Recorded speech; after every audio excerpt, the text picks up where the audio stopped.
بسم اللہ الرحمن الرحیم۔ صنعت باری تعالیٰ سے متعلق عمدہ اشعار کہنے پر مغفرت۔ انسان کی زبان سے جو بول نکلتے ہیں وہ بھی بڑے اہمیت رکھتے ہیں۔ اگر زبان سے اچھے بول بولے جائیں تو ان سے مغفرت بھی ہو جاتی ہے، نیکیاں لکھی جاتی ہیں اور اللہ تعالیٰ کی رضا و خوشی رضامندی حاصل ہوتی ہے۔ جیسے زبان سے کلمہ پڑھ لیا، استغفار کر لیا، درود شریف پڑھ لیا، اور ایسے بہت سارے کام ہیں جن کا تعلق زبان سے ہے۔ اگر وہ زبان سے کیے گئے اور اچھائی کے ساتھ کیے گئے تو اللہ کی نظر میں پسندیدہ ہیں، اور اسی زبان سے اور اسی بول سے آدمی گناہ بھی کرتا ہے۔ کسی کی غیبت کر لی، کسی پر تہمت لگا دیا، جھوٹ بول دیا، کسی کی بات ادھر سے ادھر لگا دی، تو یہ بھی کام ہے زبان کا، تو یہ گناہ کا کام ہے۔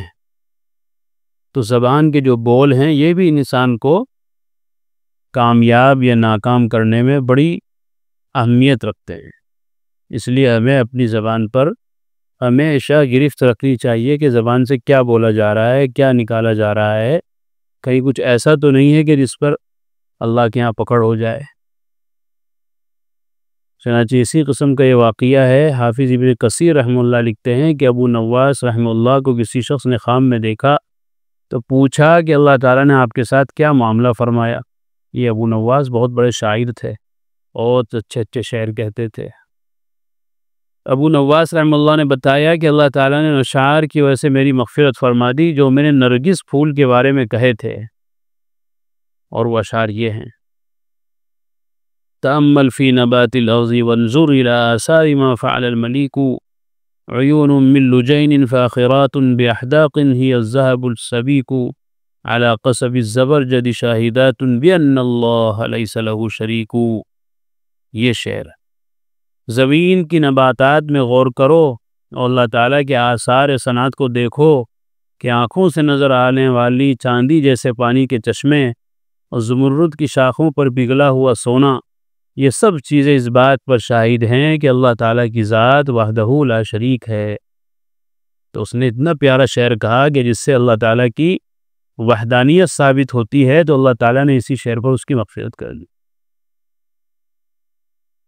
سفیان ثوری رحمہ اللہ کا خوف خدا کے سبب جگر کا ختم ہو جانا۔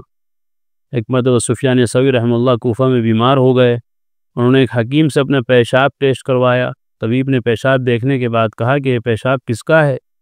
لے جانے والے نے طبیب سے کہا کہ اس سوال کے بجائے تم پیشاب کو چیک کرو، تمہیں کیا مطلب کس کا ہے، رپورٹ بتاؤ کیا ہے۔ اس نے کہا یہ ایسے شخص کا پیشاب ہے کہ اللہ کے خوف اور غم کی وجہ سے اس کا جگر اور اس کا پیٹ جل کر راکھ ہو چکا ہے۔ اندر کا جو نظام تھا وہ سب اللہ کے ڈر سے، خوف سے رو رو کر اور اندر اندر کڑ کڑ کر وہ سارا ختم ہو چکا۔ سفیان ثوری رحمۃ اللہ علیہ۔ علی بن حمزہ فرماتے ہیں کہ ایک بار میں سفیان ثوری کے پیشاب کے ٹیسٹ کے سلسلے میں ایک ایرانی طبیب کے پاس گیا۔ اس نے پیشاب دیکھ کر کہا کہ یہ کسی صحیح انسان کا پیشاب نہیں ہے۔ میں نے کہا اللہ کی قسم یہ افضل الناس شخص کا پیشاب ہے، یہ لوگوں میں سب سے افضل ترین شخص کا پیشاب ہے۔ طبیب نے کہا کہ میں تمہارے ساتھ چل کر براہ راست اس شخص کو دیکھنا چاہتا ہوں۔ میں نے اس کی بات سفیان ثوری سے ذکر کی تو انہوں نے فرمایا بہتر ہے۔ چنانچہ اس طبیب نے سفیان کے گھر آ کر انہیں چیک کیا، ان کے پیٹ پیشانی پر ہاتھ پھیرا، اس کے بعد وہ چلا گیا۔ میں نے اس سے سوال کیا کہ انہیں کون سا مرض لاحق ہے؟ طبیب نے کہا کہ غم کی وجہ سے ان کا جگر جل چکا ہے۔ سفیان ثوری رحمہ اللہ کے بھائی نے خط کے ذریعے انہیں اپنی بصارت زائل ہونے کی شکایت کی کہ میری آنکھیں ختم ہو گئی، بینائی چلی گئی۔ سفیان ثوری رحمہ اللہ نے جواب میں لکھا ہے میرے پیارے بھائی، موت کو یاد کرتے رہو، اس کے بعد تمہارا سارا شکوہ ختم ہو جائے گا۔ یہ کوئی مصیبت نہیں ہے کہ اگر آنکھوں کی بینائی چلی گئی۔ موت کا مسئلہ بڑا نازک ہے، اگر اس کے بارے میں غور و فکر کرتے رہو گے تو یہ سارے شکوے شکایت خود بخود ختم ہو جائیں گے۔ اللہ نے ایک چیز لی ہے لیکن اس کے علاوہ اور 70 چیزیں جو دے رکھی ہیں اس کا شکریہ کا کیا ہوگا؟ ایک چیز اگر اللہ نے لے لی تو اس کا شکوہ کر رہے ہو، شکایت کر رہے ہو۔ اللہ کی امانت تھی، اس کو حق تھا، لے لیا۔ بندے کو کیا حق پہنچتا ہے کہ وہ کسی سے شکوے شکایت کرتا پھرے؟ اللہ کی جو اس کے علاوہ اور 70 نعمتیں ہیں اس پر شکر بھی تو کرنا چاہیے بندوں کے سامنے. جیسے شکایت کر رہے ہو تو یہ اپنے بھائی کو نصیحت کی، اور بہت اچھی نصیحت.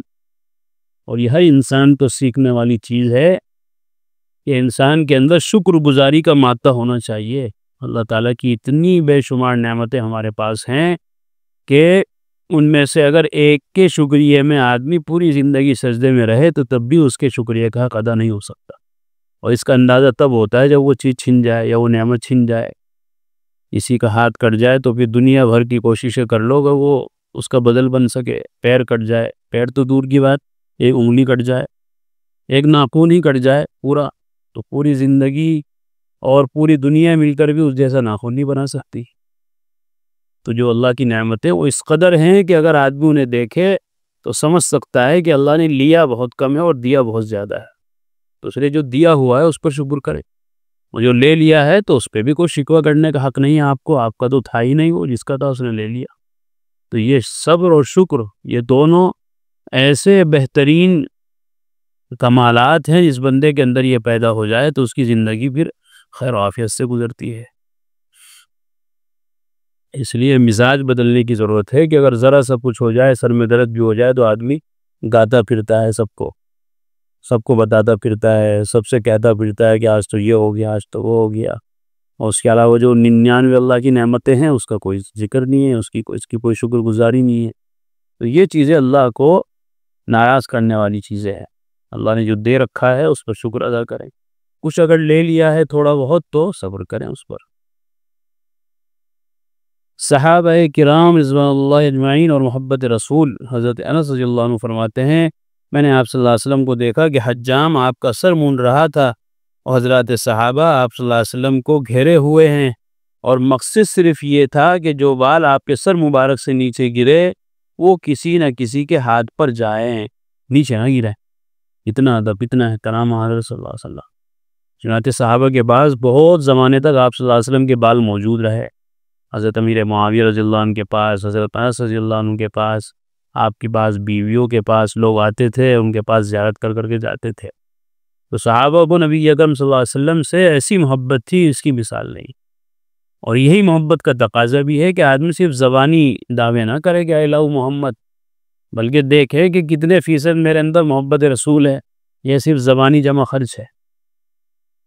یہ محاسبہ کرنے کی ضرورت ہے کہ زبانی دعویٰ کرنا تو بہت آسان ہے، لیکن حضرات صحابہ جیسا محبت کا منظر جیسا انہوں نے پیش کیا ہے اس کا 1% بھی پیش کرنا مشکل ہے. چونکہ کہنا تو بہت آسان ہے، کہنے میں کیا جاتا ہے. اس لیے آدمی کہہ تو دیتا ہے، لیکن جب غور و فکر کرے اپنے اندر تو پھر اس کو پتہ چلتا ہے کہ میں کتنے پانی میں ہوں، کتنی محبت ہے مجھے. محبت تو دور کی بات، محبت کا میم بھی نہیں ہے میرے پاس، اور کہتا پھر رہا ہے اے لو محمد، اے لو محمد، اور خام خواہ کا ایک وہ کھڑا تھا رکھا ہے فتنہ. تو ہر آدمی اپنے کردار پہ غور کرے.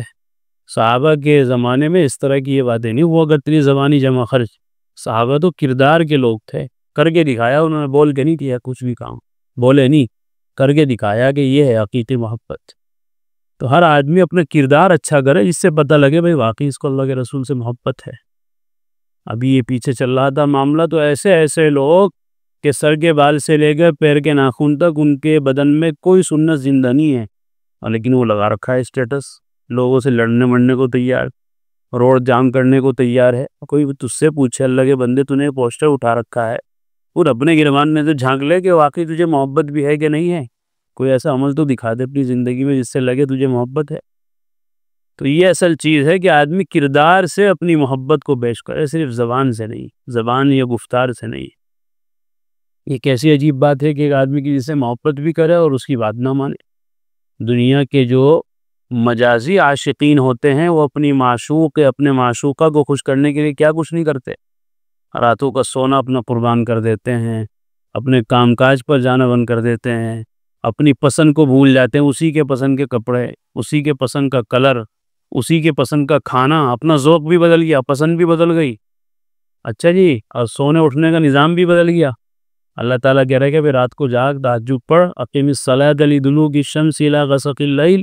انہیں وہ تیار نہیں ہے، اور محبوبہ نے کہہ رکھا ہے کہ میں فون کروں گی 1 بجے.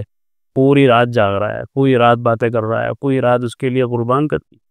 تو یہ کہہ رہا ہے اے لو محمد، یہ سب جھوٹے دعوے، سب جھوٹی باتیں ہیں، ان سے ظاہر سی بات ہے دنیا میں فتنے ہو اور کیا ہوگا۔ ورنہ یہ سب چیزیں کہنے کی نہیں، یہ تو کرنے کی چیز ہوتی ہے، آدمی اپنے عمل سے کر کے دکھائے کہ مجھے اللہ اس کے رسول سے محبت ہے۔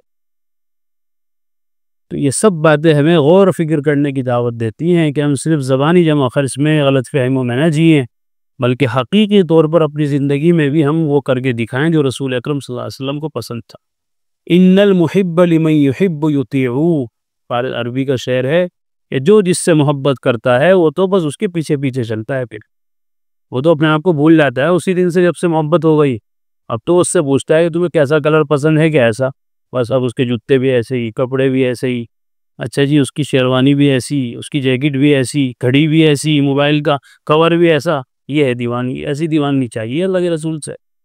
اس سے پوچھا کہ تجھے کھانا کیا پسند ہے، کہ یہ کھانا پسند ہے، اب وہ سارے کھانے اس کے آگے پھیل، صبح شام وہی کھا رہا، کہ کیوں کھا رہا، کہ اسے یہی پسند ہے۔ دیکھو پسند بھی بدل دی اپنی۔ تو یہ ایسے سب کچھ اپنے آپ کو رسول اکرم صلی اللہ علیہ وسلم کی سنت میں ڈھال دینا اور اپنے ذوق بدل دینا، پسند بدل دینا، خواہشات بدل دینا، اللہ کے رسول کی خواہش میں اپنی خواہش ملا دینا، یہ اصل محبت رسول ہے۔ اس کی مثال صحابہ نے دی۔ اللہ اکبر۔ حضرت عمر رضی اللہ تعالیٰ عنہ اطاعت رسول۔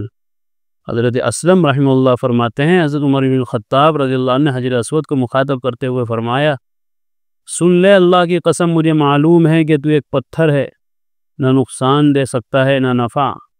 اگر میں نے نبی اکرم صلی اللہ علیہ وسلم کو تیرا استلام کرتے ہوئے نہ دیکھا ہوتا تو میں تیرا استلام نہ کرتا۔ استلام کہتے ہیں حجر اسود کو چومنا یا ہاتھ سے اس کو چھونا۔ جب طواف کرتے ہیں بیت اللہ کا حج یا عمرے میں، اس میں ایک سنت یہ بھی ہے کہ جب حجر اسود کے سامنے سے گزرے تو اس کو چومے۔ اگر بھیڑ ہے تو ہاتھ لگا دے، اگر اتنی زیادہ بھیڑ ہے کہ ہاتھ بھی لگا سکتا، بھی دور سے ہی دونوں ہاتھوں سے اشارہ کرتے ہیں اور ہاتھوں کو چوم لیتے ہیں، یہ طریقہ ہے۔ تو حضرت عمر کا دیکھیے کیسی پکی توحید، اور توحید میں کتنے بڑے ہوئے تھے، حجر اسود کی کتنے فضائل ہیں کہ وہ جنتی پتھر ہے۔ اس کے بارے میں اس کو مخاطب کر کے ایک دن کہنے لگے کہ تیرے اندر کوئی خیر و شر کا وہ نہیں ہے مادہ کہ تو کسی کو نفع پہنچا دے، نقصان پہنچا دے۔ میں تو تجھے اس لیے بوسہ دے رہا ہوں کہ میں نے اپنے نبی کو دیکھا تھا، وہ تجھے بوسہ دے رہا ہے، ان کی محبت میں بوسہ دے رہا ہوں، تجھے یہ سمجھ کے نہیں کہ تو نفع نقصان کا مالک ہے، نفع نقصان کا مالک تو اللہ ہے۔ یہ صحابہ کی بات ہے۔ پھر حجر اسود کا استلام کیا، اس کے بعد فرمایا ہمیں رمل سے کیا لینا؟ رمل طواف کے پہلے 3 چکروں میں اکڑ کر چلنے کو کہتے ہیں، ہم نے تو رمل مشرکوں کو دکھانے کے لیے کیا تھا، اب اللہ نے ان کو ہلاک کر دیا، لہذا بظاہر ضرورت نہیں۔ پھر فرمایا رمل ایک ایسا کام ہے جسے رسول صلی اللہ علیہ وسلم نے کیا، اس لیے ہم اسے چھوڑنا نہیں چاہتے۔ طواف جب کرتے ہیں تو طواف کے 7 چکر ہوتے ہیں، پہلے 3 چکروں میں ذرا اکڑ کے چلتے ہیں پہلوانوں کی طرح۔ اس کی وجہ یہی ہے کہ جب آپ صلی اللہ علیہ وسلم آئے تھے مدینے سے مکہ تو صحابہ کمزور سے تھے اور تواضع بھی بہت تھی صحابہ کے اندر، سب کی گردنیں جھکی ہوئی بیت اللہ کے سامنے، کمر جھکی ہوئی سب کی بیت اللہ کے سامنے، کیونکہ اب تو ایمان رچ بس گیا تھا دل و دماغ کے اندر، تواضع بڑھ گئی، اللہ کے دربار کی حاضری کا ادب پڑ گیا۔ مشرکین تانا دینے لگے، دیکھو انہوں نے اپنا دیش چھوڑا تھا اور وہاں گئے مدینہ، بڑے خوش ہو کے گئے تھے، وہاں یہ ملے گا وہ ملے گا، اور بیچاروں کی کمر جھک گئی، بڈھے ہو گئے، کمر بھی سیدھی نہیں ہو رہی، دیکھو منہ بھی اوپر اٹھا کے دیکھ سکتے، اتنے کمزور ہو گئے۔ یثرب بولتے تھے مدینے کو، کہ یثرب کے بخارنے نے توڑ کے رکھ دیا۔ تو آپ صلی اللہ علیہ وسلم نے صحابہ سے فرمایا کہ ذرا اکڑ کے چلو، نہیں دکھاؤ کہ ہم پہلوان ہیں، ابھی بڈھے نہیں ہوئے، یہ تو تواضع کی وجہ سے ہم بیت اللہ کا طواف کر رہے ہیں جھک جھک کر، ورنہ حقیقت یہ ہے کہ ہم لوگ پہلے کی طرح پہلوان ہیں۔ تو یہ دیکھیے حضرت عمر کی محبت اللہ کے رسول سے، فرمایا لگے کہ اب تو کوئی کافر ہے نہیں بیت اللہ میں کسے دکھانے کے لیے عمل کریں، لیکن 1400 سال ہو گئے آج تک یہ سنت باقی ہے کہ جب بھی حج عمرہ کرنے والا وہاں جاتا ہے تو اس کے لیے سنت طریقہ یہ ہے کہ وہ طواف کے 7 چکروں میں سے پہلے 3 چکروں میں رمل کرے، اکڑ کے چلے، حالانکہ وہاں کوئی کافر نہیں دیکھ رہا انہیں، یہی کیا ہے کہ اللہ کے نبی نے کیا تو ہم بھی کریں گے۔ یہ ہے صحابہ کی بات، جو عمل آپ صلی اللہ علیہ وسلم کو ایک مرتبہ کرتے دیکھ لیا تو وہ دیکھ لیا، پھر عقل نہیں دوڑائی۔ یہ اتباع رسول ہے، یہی سنت رسول ہے۔ اللہ تعالی ہم سب کو بھی حقیقی محبت رسول نصیب فرمائے۔ آخر دعوانا الحمدللہ۔ قرآن کریم میں اللہ تعالیٰ فرماتے ہیں الا بذکر اللہ تطمئن القلوب، کہ سن لو، اچھے سے سمجھ لو، اللہ تعالیٰ کے ذکر ہی سے دلوں کو اطمینان نصیب ہوتا ہے، یعنی اللہ تعالیٰ کے جو انعامات و احسانات اور اس کی نوازشیں ہم پر ہیں، اگر ہم ان کو یاد کریں گے تو ہمارے بے قرار دل کو قرار آ جائے گا، سکون مل جائے گا۔ اگر ہم چاہتے ہیں کہ ہمارے دلوں میں سکون آئے، اطمینان نصیب ہو، تو اس کا ایک واحد علاج اور ایک بہترین دوا یہ ہے کہ ہم فوراً اللہ کے ذکر میں مشغول ہو جائیں۔